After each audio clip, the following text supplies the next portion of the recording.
Today we move to the second factor of awakening, and we'll be working with this for the whole month, yeah? And that is investigation or Dharma Pacaya.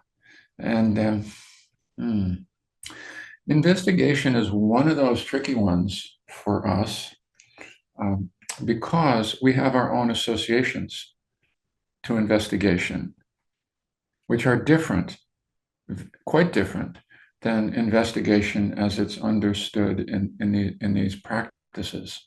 Yeah. And this is true for a number of the words with the translations are okay, but it's just that we have so many associations to them ourselves and in our own cultural context that it takes a while to get the difference. Concentration is another one. We have a much different association, partly from the very time we were young kids, about concentrate, focus. Uh, and that's not concentration as it's understood in Buddhism, you know. So, but investigation is an important one, and it comes after mindfulness. Sometimes people think mindfulness and investigation are the same thing. They're not. They're not. Mindfulness knows, sees what's going on. It can label what's going on. It has some sense of what's going on. But investigation looks more closely at what's going on and what's going on. And as part of what's going on, what my relationship to what is going on as well. It's an investigation into my relationship to the experience at hand. Yeah. And in order for investigation to be useful for us, we do have to have a fair amount of settledness. Yeah, this is why we teach things in the order that we do. And we have to have a fair amount of settledness, and we do need to have some settled kind of concentration, when the mind is a bit settled.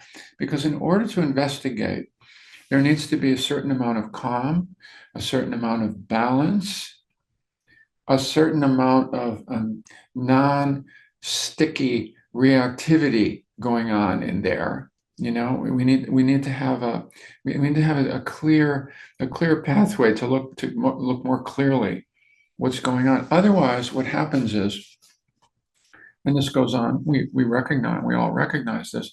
Otherwise, we're thrashing around in rumination and thinking, oh, this is what's going on. And I know, oh, I see what's going on. And that reminds me of da da da da, and on we go with making a story about what's going on and trying to figure out what's going on. And sometimes, often, trying to get rid of what's going on because we don't like it. So I'll investigate it as long as it goes away. Or wanting to cling or hold on to what's going on. Investigation isn't interested in any of those moves. It's interested in looking carefully, yeah, with a little bit more. It's like it's separating the wheat from the chaff. We have to look carefully and separate, begin to see what is my reaction, what is being known over here, what is my reaction to what's being known. Is it wholesome or not? Is it wholesome or not? Is one of the one of the main aims of investigation, to begin to make that discernment directly. It's a direct noticing. It doesn't involve a lot of cognitive kind of thinking investigation. It's looking directly. Another important area of investigation is impermanence, noticing that something is permanent or not permanent, and looking quite carefully. We don't need to think about whether it's permanent or not. We see it, it's gone. We see something arising, it slips away, it's gone. Oh, look at that. It's a direct noticing. You see, it's a direct noticing. Investigation for us in our cultural context always has thinking as a major part of it. Analyzing, yeah, analyzing in some way, psychologizing in some way, and figuring out in some way. And since those are the natural tools that we have cultivated, we tend to bring those right into our meditation. Oh, this must be what investigation is. I'm going to get better at thinking about what's going on. It's a very natural move for us. That is our move. That is the move we know how to make. We're not so good at just stilling the mind and looking really carefully. What's going on here? Without judgment now, without judgment, without already making that kind of assessment about what it is, about it. And this is why the mind needs to be a little quiet, or the investigation is going to be, tainted with intervening variables that already muck it up, that already muck up the investigation. We've already determined whether we want something to be there or whether we want it to go away. So sure, I'll investigate it, but not really. Not really. It's like looking carefully and closely, carefully or closely, always followed by settling first, quieting first, and then bringing some interest and the same qualities that we've talked about, bringing some care and interest, which originally we were just trying to cultivate the inner holding environment. Now we want to bring some care and interest and a certain kind of a little bit more precise, direct observation of what's going on. Is it wholesome or not? We don't have to think about whether it's wholesome or not. Does it feel good or not? Is there tension there or not? Is there stickiness there around it or not? Do you know? And is it permanent or not? Is there dukkha there or not? And to some extent, investigation is really investigating looking more carefully into the characteristics of existence, in particular, dukkha and anicca, the suffering component. We need to see how we are subtle ways, sometimes not so subtle, but when we look closely, how we are still co-creating our own suffering by the way we are attending to our experience, by the way we are pushing and pulling and grabbing and wanting something else to be there, and just being dull and bored, and all those spaces that we can get into that actually don't feel good and are not really moving us forward and are not really moving the path forward. So the investigations are in twofold. The two main ones are investigation into dukkha directly. Is there dukkha there? Am I participating in creating dukkha here in the way that I'm attending to my experience? And is it permanent? It's also more of an investigation into the radical nature of impermanence. And we tend not to look in that direction.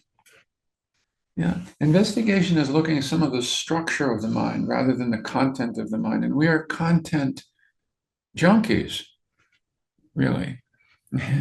We are so attached to content that when the Buddhist investigation says, no, not content, process, structure of the mind, we hardly even know what that means. And we're completely new to it. So when we do the guided meditation here in a couple of minutes, I'm going to guide one on an investigation into impermanence. Even though this is one of the characteristics of existence, very seldom do we close our eyes and during a whole guided meditation, just look and see if things are permanent or not. Right? How often have you done that? That's hardly ever the focus of attention. Right? So this is a great example of where investigation is just way different. And it won't just naturally arise either. And I meditated for a really long time before I ever really did a direct meditation and an investigation meditation on impermanence itself, on the quality of impermanence itself. Yeah. So again, we'll be exploring this from a number of different angles, this Dharma Vichaya, this investigation. But this morning, I'd like to just zero in with you a little bit on in impermanence. Okay, so that will be the focus, and I'll guide you. I'll guide you with that. So let's just open up a little bit. I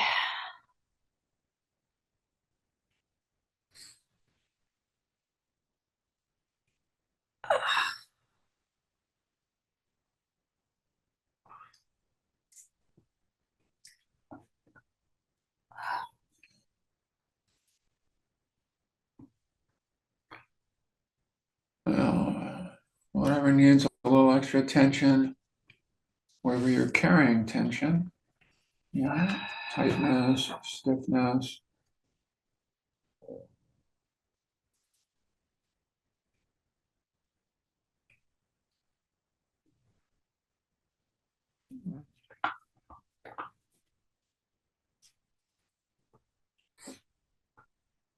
Oh, when you're ready, beginning to slow it down a bit and lightly closing the eyes. Even after lightly closing the eyes, sometimes I notice myself there are some smaller shifts uh,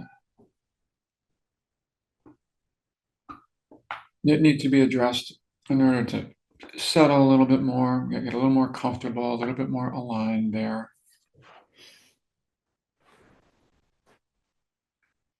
And then again, as if for the first time, right? But always inviting the attention down beneath the thought stream into the breath, maybe expanding the breath a little if that's helpful, filling up a little bit more on the inhale and letting go a little bit more on the exhale.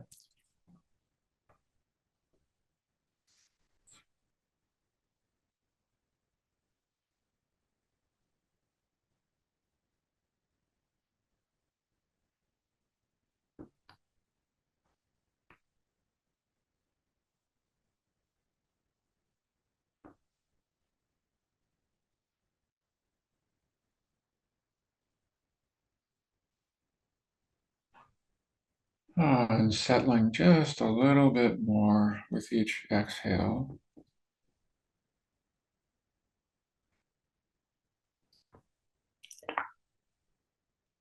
Warming it up in there a little bit as well. Yeah. Some kind of caring or friendly attention.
And then, when you're ready, begin to orient in this way.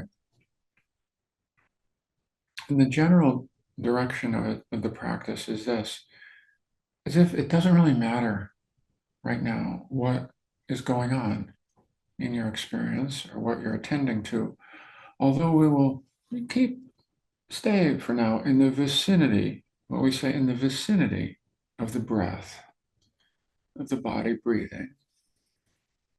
As we're doing that, we're simply going to notice that whatever it is keeps changing.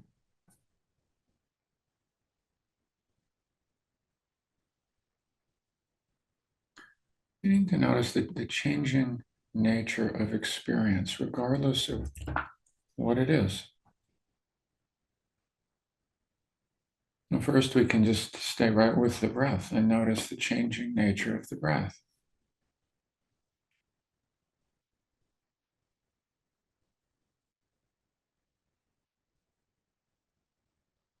What I mean is, if you look more closely, now investigation begins to look a little bit more closely.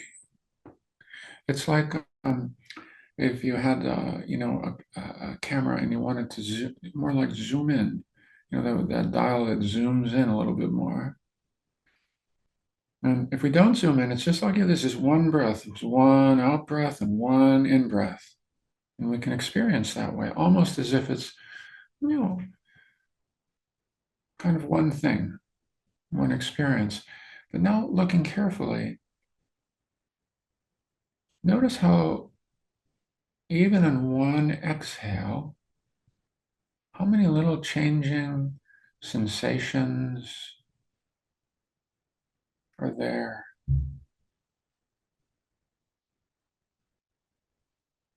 The sensations are coming and going. The attention is fluctuating as well.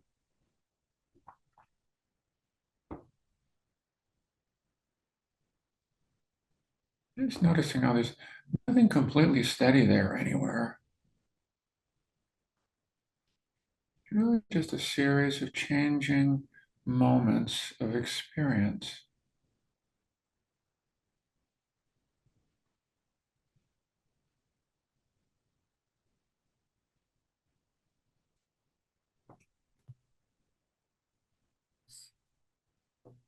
And you can notice now for a moment that the previous breath is already completely gone.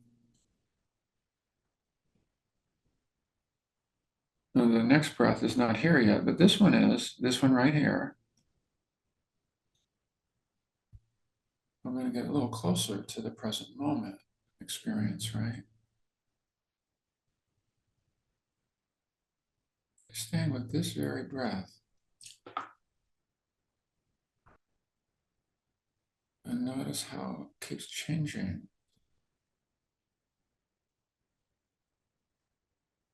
And it's as if the things that you just have noticed are gone already. They're so like they're gone over the waterfall. And in the present moment, there are new experiences that are that are arising. New ones are keep showing up. And then they're very quickly, they're already gone. Just notice that. They're gone, gone, gone, gone. And now that whole breath is gone. And here is the next one, right here.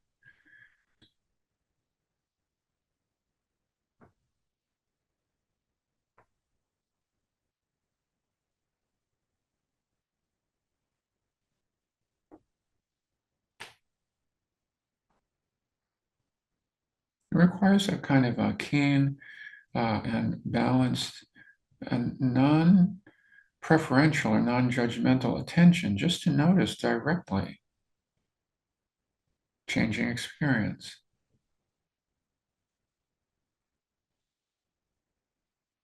And in particular, notice how you can notice changing experience without having to think about it. Oh, this is impermanence. Now I can have that thought, which is also impermanent. That thought is gone too, you see. But I can just look at the moment to moment to moment, coming and going of experience, changing, changing, changing.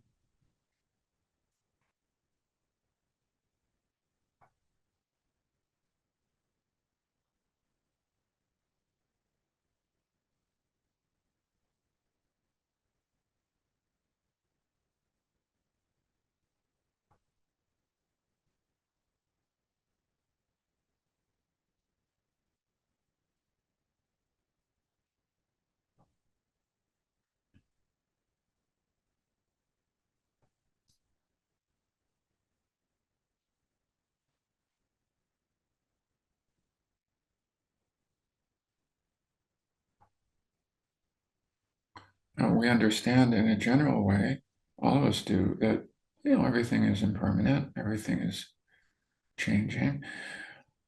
But Dharma Vichaya, this investigation is, yeah, but let's really take a micro look, more detailed look, a more nuanced look at, is it really so?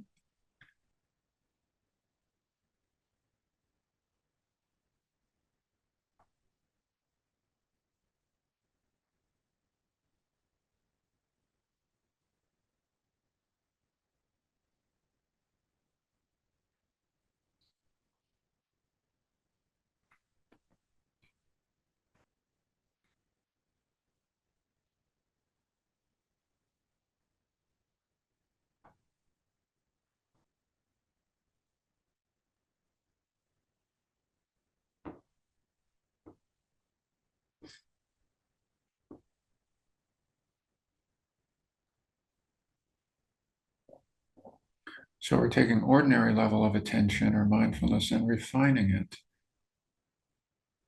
becoming more detailed, and taking some interest. This is one of the places where interest can develop when we ask a question, a Dharma inquiry and Dharma investigation. And in order to answer it, we have to look more carefully. It's not about thinking about it. Is it really true that things are changing moment to moment, second to second? Is that really true? Let me see in my own direct experience.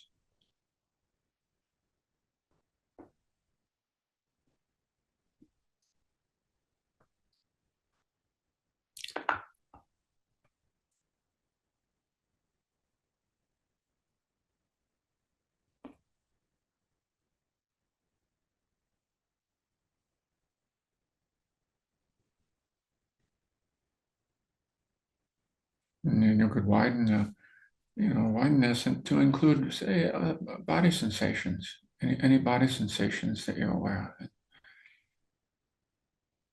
I'm going to zoom in again and begin to notice, is it one solid, unchanging sensation?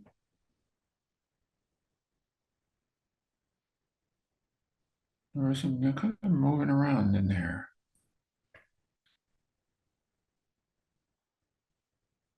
Aren't there a lot of little different noticings, a little different sensations, little different vibrations or pulsations?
You see the difference here? This has nothing to do in this investigation with the content of mind. Really doesn't matter whether it's a physical sensation, sensation of the breath, sensation of sound, a visual image, a feeling, or a thought. Ultimately, it's not beginning to in the investigation as your attention gets stronger and more consistent. You see, that's the key, is that we still need a kind of a settledness, an interest, and a really wanting to stay with it. Like, wow, is this really true?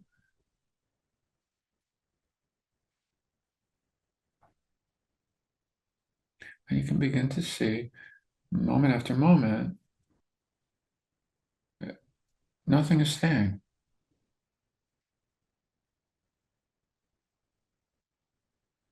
It's there for a moment and then gone. And then something else is there and it's gone.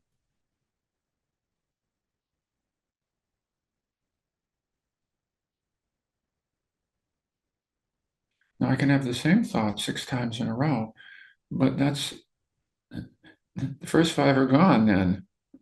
Gone, gone, gone, gone, gone. I can have it again. Doesn't mean it's the same one. If I look carefully, it's not the same one. It's just repeated.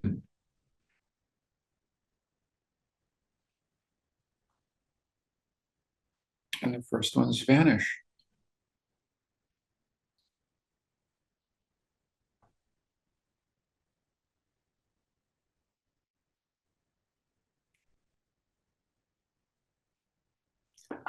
And already everything that's happened in the first 10 minutes or so, 15 minutes of this meditation, it's already all gone. Now, you can have a memory of it, but that's this moment. So we can't really go back. It's gone.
And so just doing your own exploration with this, your own investigation over these next several minutes.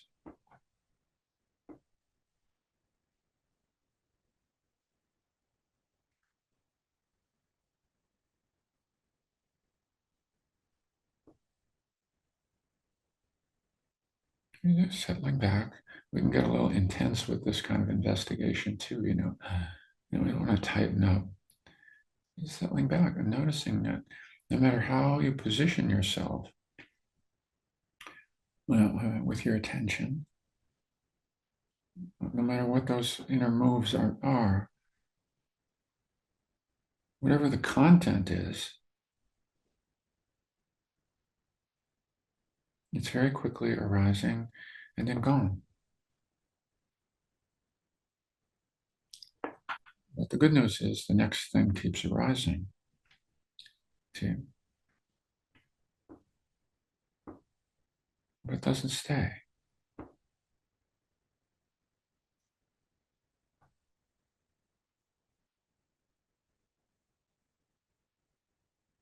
It's considered to be one of the most important investigations, Dharma Pacaya.